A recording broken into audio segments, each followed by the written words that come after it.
Salam saudara yang dikasihi oleh Yahweh. Kita bersyukur di minggu pertama bulan yang ketiga ini masih diberikan kuat dan sehat. Sebentar kita mendengarkan firman Yahweh, namun sebelumnya kita berdoa terlebih dahulu. Bapa di dalam surga yang kami sembah, dalam nama Yesus HaMasiah, hati kami penuh rasa syukur atas pertolongan-Mu. Kau telah menjagai kami sampai saat ini dan memasuki bulan yang ketiga. Betapa luar biasa kasih-Mu bagi kami. Saat ini kami mau dengarkan firman-Mu. Roh Kudus urapi kami agar kami dikuatkan, diteguhkan lewat firman-Mu. Kami sambut firman-Mu di dalam nama Tuhan Yesus kami berdoa. Haleluya. Amin. Pada kesempatan ini saya akan bawakan firman yang terambil dalam Lukas pasal 22 ayat 39 sampai 46 yang berbunyi demikian. Dan setelah keluar, dia pergi seperti biasanya ke Bukit Zaitun, dan para muridnya pun mengikuti dia. Dan setelah tiba di tempat itu, dia berkata kepada mereka, "Berdoalah supaya kamu tidak masuk ke dalam pencobaan." Dan dia menjauhkan diri dari mereka kira-kira sepelempar batu jaraknya. Dan sambil bertekuk lutut dia berdoa dengan berkata, "Ya Bapa, jika Engkau kehendaki mengambil cawan ini daripadaku, bagaimanapun juga bukanlah kehendakku, melainkan biarlah kehendak-Mu yang terjadi." Dan seorang malaikat dari surga tampak kepadanya untuk menguatkan dia. Dan ketika berada dalam penderitaan yang mendalam, dia semakin bersungguh-sungguh berdoa, dan peluhnya menjadi seperti titik-titik darah yang jatuh ke tanah. Setelah bangkit dari doa, sambil datang kepada murid-muridnya, dia mendapati mereka sedang tertidur karena kesedihannya. Dan dia berkata kepada mereka, "Mengapa kamu tidur? Selagi bangun berdoalah, supaya kamu tidak masuk ke dalam pencobaan." Saudara yang dikasihi oleh Yahweh, di akhir zaman ini ada banyak sekali hal-hal yang mengerikan yang akan terjadi di dunia ini. Dan kita tahu berbagai macam penderitaan, berbagai macam bencana, berbagai macam hal kejahatan yang akan muncul. Namun dalam situasi apapun yang sedang terjadi itu, biarlah kita belajar seperti Tuhan Yesus tadi mengatakan, "Ya Bapa, jika Engkau menghendaki mengambil cawan ini daripadaku, bagaimanapun juga bukanlah kehendakku, melainkan biarlah kehendak-Mu yang terjadi." Pada kesempatan ini saya berikan temanya, mengikuti kehendak Bapa. Sekali lagi, mengikuti kehendak Bapa. Mengapa kita harus mengikuti kehendak Bapa? Kita tahu seperti apakah mengikuti kehendak Bapa itu. Tujuan kita mengikuti kehendak Bapa supaya kita layak masuk surga. Kalau kita tidak mengikuti kehendak Bapa, tidak mungkin bisa masuk surga. Tuhan Yesus datang ke dunia, dia melakukan kehendak Bapa. Tadi dikatakan kehendak-Mu yang jadi. Di dalam Yohanes pasal 5 ayat 30 dikatakan, "Aku datang untuk melakukan kehendak Bapa." Selalu fokus daripada Tuhan Yesus, apa-apa yang dikerjakan melakukan kehendak Bapa. Jadi kita perhatikan di sini, kehendak Bapa itu, yang melakukan kehendak Bapa itu adalah saudara daripada Tuhan Yesus di dalam Matius 12 ayat 47 sampai 50. Nah, saya akan jelaskan. Kalau kita ingin melakukan kehendak Bapa itu, kira-kira apa kehendak Bapa yang harus kita kerjakan selama kita masih ada di dunia ini. Yang pertama adalah melihat Putra dan percaya pada Putra. Yohanes 6 ayat 38 sampai 40. Dikatakan melihat Putra. Kita harus melihat Dia, Yeshua HaMasyiah itu. Dia adalah Yahweh yang berubah menjadi manusia, makanya Dia disebut Putra. Jadi kita harus melihat Dia jelas. Dengan apa? Dengan belajar firman Yahweh dan percaya kepadanya. Banyak orang tidak percaya kepada Tuhan Yesus. Mereka hanya mengatakan itu Dia sama seperti nabi-nabi yang lain. Tidak. Tuhan Yesus bukan sekadar nabi seperti nabi yang lain, turunan Adam dan Hawa, punya dosa. Tapi Tuhan Yesus, Dia adalah Yahweh berubah jadi manusia. Dia adalah Roh Kudus berubah jadi manusia. Makanya kita harus melihat Dia dan percaya kepadanya. Yang kedua, apa kehendak Bapa yang harus kita lakukan? Harus menerima Putra itu secara pribadi di dalam hati kita. Dalam Yohanes pasal 1 ayat 12-13, siapa yang melihat Putra dan menerima dalam hatinya, maka aku menjadikan dia menjadi putra atau anak daripada Elohim. Di dalam Wahyu pasal yang ketiga ayat 20 dikatakan, lihat aku berdiri di muka pintu, barang siapa yang membukakan pintu hatinya, aku akan masuk dan dia bersama dengan aku dan aku bersama dengan dia. Kita tahu banyak orang sekarang percaya kepada Tuhan Yesus tapi tidak menerima secara pribadi.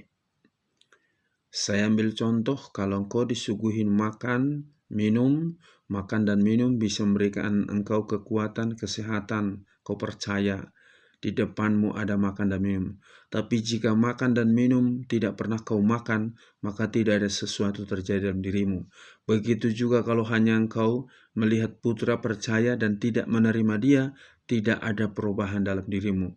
Jika engkau menerima Putra di dalam hatimu, membuka hatimu buat Dia, mengundang Dia masuk dalam hatimu, maka itulah kehendak Bapa supaya engkau menjadi putranya, menjadi anaknya. Kalau kita sudah menerima Dia dalam hati kita, maka kita adalah anaknya. Itu sebabnya kita memanggil Dia Bapa kita, karena kita adalah putranya. Yang ketiga, kehendak Bapa yang harus kita kerjakan, harus menyembah Bapa di dalam roh dan kebenaran. Dalam Yohanes 4 ayat 23-24. Tuhan Yesus katakan, di akhir zaman ini Bapa sedang mencari penyembah-penyembah yang benar, yaitu menyembah dalam roh dan kebenaran. Sebab Yahweh itu adalah roh, maka siapa yang menyembah Dia harus menyembah Dia dalam roh dan kebenaran. Roh itu bicara hati. Banyak orang memuliakan Yahweh dengan mulutnya, tapi hatinya jauh. Jadi kalau kita menyembah Bapa dalam roh, berarti dari hati kita yang sangat dalam menyembah Dia. Dalam kebenaran, apa yang kita lakukan penyembahan itu sesuai dengan firman Yahweh, bukan sesuai dengan aturan manusia. Sekarang banyak orang mengaku dirinya orang Kristen, pengikut Tuhan Yesus. Dia menyembah Bapa menurut aturan doktrin gereja, bukan menurut firman Yahweh. Itu yang keliru yang banyak sekarang. Maka jika engkau ingin selamat, engkau harus menyembah Bapa dalam roh dari hati yang tulus, bukan tergantung aturan manusia. Dan engkau bergantung kepada aturan firman Yahweh, menyembah Dia di dalam roh dan kebenaran. Ya, jangan menurut aturan manusia, versi gereja A, B, C, dan E, menyembah Yahweh itu seperti begini, seperti begitu. Itu bukan aturan Yahweh. Menyembah Bapa dalam roh dan kebenaran. Dan kita tahu yang berikutnya, apa kehendak Bapa? Kita harus hidup di dalam kasih. Dalam Matius pasal 22 ayat 36 sampai 40, bagaimana orang yang di sebelah kanan itu disuruh masuk di dalam pesta perjamuan itu. Mengapa? Kata Tuhan Yesus, saat aku lapar, kau kasih makan. Saat aku haus, kasih minum. Telanjang, kasih baju. Sakit, kau rawat. Di penjara, kau mengunjungi aku. Kapan kami melihat engkau lapar, haus, sakit, telanjang? Tuhan Yesus katakan, apa yang kau lakukan kepada orang yang hina ini sama dengan berbuat kepadaku. Jadi kasih itu bukan hanya teori, tapi harus dipraktekkan. Tuhan Yesus juga mengatakan dalam Matius pasal 25 ayat 34 sampai 40. Dia katakan ada dua hukum utama. Kasihilah Yahweh Elohimmu dengan segenap hati, jiwa, akal, budi, dan kekuatanmu. Itu hukum pertama dan terutama. Hukum yang kedua sama seperti itu. Kasihilah sesamamu manusia seperti mengasihi dirimu sendiri. Dalam 1 Korintus pasal 13 ayat 4-7 itu buah-buah kasih. Kasih itu bermurah hati, berpanjang sabar, dan seterusnya. Kita praktekinlah. Itulah kehendak Bapa, kita hidup di dalam kasih. Bukan hanya teori. Sekarang banyak orang mengatakan aku mengasihi Yahweh, tapi beribadah juga tidak mau. Aku mengasihi Yahweh, tapi memberi persembahan pun sekedar. Tapi kalau ada pesta, ada acara, berani membayar mahal, tapi untuk memberi kepada Yahweh, tidak dengan sukacita. Padahal Yahweh yang menjamin hidupmu, menebus dosamu, Tuhan Yesus yang sudah memberikan jaminan keselamatan, tapi justru engkau memberi sekedar, baik waktumu, baik pujian penyembahanmu, di tempat ibadah lagu rohani, tapi di tempat lain lagu dunia. Itu bukan mengasihi Yahweh. Kalau engkau mengasihi Yahweh, dimanapun engkau berada, pujianmu adalah penyembahan kepada Yahweh. Dimanapun engkau berada, kalau engkau mengasihi sesamamu, tidak lihat latar belakangnya, kejahatannya, kau mengasihi dia dengan tulus. Itulah kehendak Bapa, agar kasih kita itu secara vertikal dan horizontal. Jadi bukan hanya kita mengatakan mengasihi Yahweh, tapi tidak ada prakteknya. Harus dipraktekkan kasih itu. Yang berikutnya, apa kehendak Bapa? Hidup di dalam buah-buah Roh Kudus. Dalam Galatia pasal 5 ayat 22-23 dikatakan buah Roh Kudus yang pertama adalah kasih, sukacita, kebaikan, kemurahan, dan seterusnya. Jadi kalau kita betul-betul hidup mengasihi Yahweh itu, hiduplah dalam buah-buah Roh Kudus itu. Bukan sekedar kita aku penuh Roh Kudus, tapi tidak ada buahnya, tidak ada bukti prakteknya dalam sehari-hari. Oleh karena itu, marilah kita belajar mengikuti kehendak Bapa. Tuhan Yesus saja mengikuti kehendak Bapa, masa kita manusia tidak mau mengikuti? Yang perlu engkau pegang, mengikuti kehendak Bapa supaya engkau dijamin masuk surga. Dalam Matius pasal 7 ayat 21. Biarlah melalui firman ini kita semakin bersungguh-sungguh mengikuti kehendak Bapa. Kalau kita mengikuti kehendak Bapa, kapanpun dia datang, dimanapun kita berada, gak perlu takut, dijamin pasti masuk surga.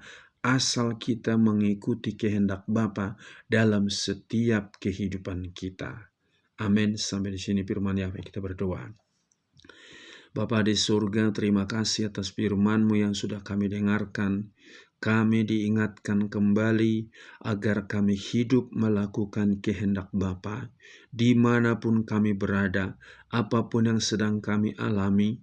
Kalau Tuhan Yesus saja melakukan kehendak Bapa, ketika dia berdoa di Taman Getsemani sampai berpeluh darah, kami belum seperti itu, dan kami mau belajar mengikuti teladan daripada Tuhan Yesus dalam diri kami, supaya pikiran, hati, seluruh hidup kami melakukan kehendak Bapa.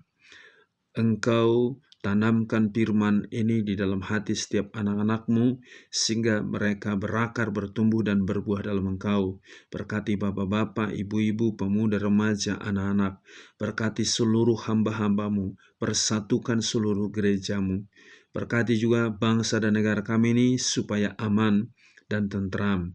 Terpuji-pujilah nama-Mu, di dalam nama Tuhan Yesus kami berdoa. Haleluya. Amin. Salam. Yahweh berkati.